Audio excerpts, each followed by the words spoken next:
क्या माहौल दिख रहा है और मतदान भी हो रहा है, कई शिकायतें भी की जा रही समाजवादी पार्टी के द्वारा? मेरे जीवन का और मेरे ही नहीं, मेरे ऐसे करोड़ों नौजवानों के जीवन का और इस इलाके के लोगों की बात करें तो लाखों लोगों का दावा मैनपुरी के इलाके में आज पहला ऐसा दिन है कि जब हम लोग श्रद्धेय नेताजी के बिना मतदान करने मेरी खराब कर दी है आपका। और मैं समझता हूँ ये चुनाव नेताजी को श्रद्धांजलि देने का चुनाव। मैनपुरी लोकसभा का एक एक व्यक्ति, एक एक वोट मतदाता आज भावुक है इस बात को लेकर कि श्रद्धेय नेताजी हमारे बीच नहीं है और नेताजी को श्रद्धांजलि या नेताजी के निधन के कारण ही इस सीट पर आज चुनाव हो रहा है और सभी मतदाता श्रद्धेय नेताजी को श्रद्धांजलि देते हुए माननीय डिम्पल जी को ऐतिहासिक मतों से यहाँ से चुनाव जिताएंगे। इसमें मैं समझता हूँ किसी को शंका नहीं होगी और जिस किसी साथी को भी शंका हो वो 8 तारीख का इंतजार। कुलदीप नीचे करो आईडी, ऐतिहासिक जीत होगी आदरणीय डिम्पल दबाओ आईडी।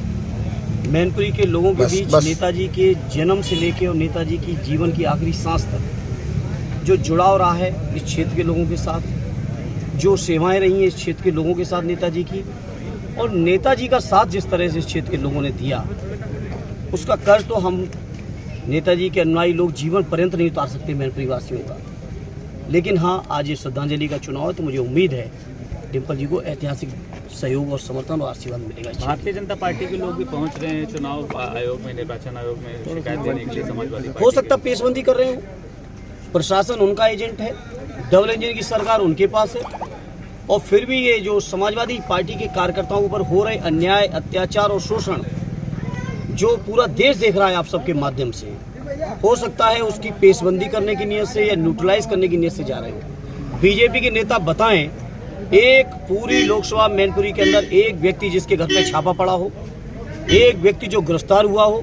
हम हजारों की लिस्ट आपको दे सकते हैं जिन कार्यकर्ताओं के घर में छापे पड़े, जो आज भी थानों में बैठे हुए हैं, जहां हमारे मतदाता हैं उन मतदाताओं के यहाँ लाठीचार्ज हो रहे हैं, जो हमारे बूथ के एजेंट जो ऑलमोस्ट डिसाइड रहते हैं हर गांव में कि कौन किसका सपोर्टर है, जो सच्चे समाजवादी हैं। शायद कोई घर बचा होगा जिस घर में छापे, जिस घर में दबिश, जिस घर में लोगों को पकड़ने का प्रयास, ऑडियो वायरल हुई है, कैसे कैसे दरोगा धमकी दे रहे हैं कि बूथ पे न चले जाना, आप सबने भी सुना होगा।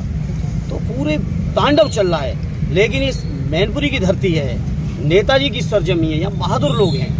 यहाँ जितना दबाओगे, जितना अपमान करोगे, जितना अत्याचार करोगे, उतना ही ज़्यादा लोग मजबूती के साथ खड़े होंगे, चाहे जितना भी उसके बदले में लाठियाँ झेलनी पड़ जाएं, जेलें काटनी पड़ जाएं, लेकिन मैनपुरी के मतदाता, मैनपुरी के हमारे कार्यकर्ता झुकने वाले नहीं हैं। आपके ताका के कल जो ब्लॉक प्रमुख हैं उनको पुलिस ने उठा लिया था, क्या मामला था? मामला यही था कि वो समाजवादी पार्टी के हैं और कोई मामला नहीं। कल रात कुरावली में रात 12 बजे तक मैं परेशान रहा। हमारे कुरावली के प्रमुख सहित 5 विधायक प्रधान, भोगांव में, ओछा में, मैनपुरी शहर में। आप किस थाने की बात करोगे, किस बूथ और विधानसभा ब्लॉक की बात करोगे, किस नगर की बात करोगे?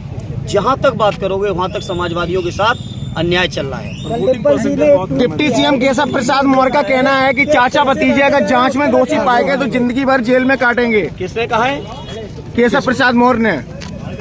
केशव प्रसाद जी अपना बजट बढ़ा लो और बाकी जहाँ से समाजवादी लोग हैं, नेताजी के लोग हैं, जीवन में न कभी घबराए हैं न कभी घबराएंगे। और क्या अगर मीडिया के लोगों इस चुनाव के दौरान अगर इस तरह की बातें वो कर रहे हैं तो क्या उनकी नीयत क्या है? क्या इस बात को आप नहीं समझ पा रहे क्या? अगले सीट तो उनको ऑफर दे रहे हैं, कह रहे 100 विधायक ले आओ, सीएम बन जाओ।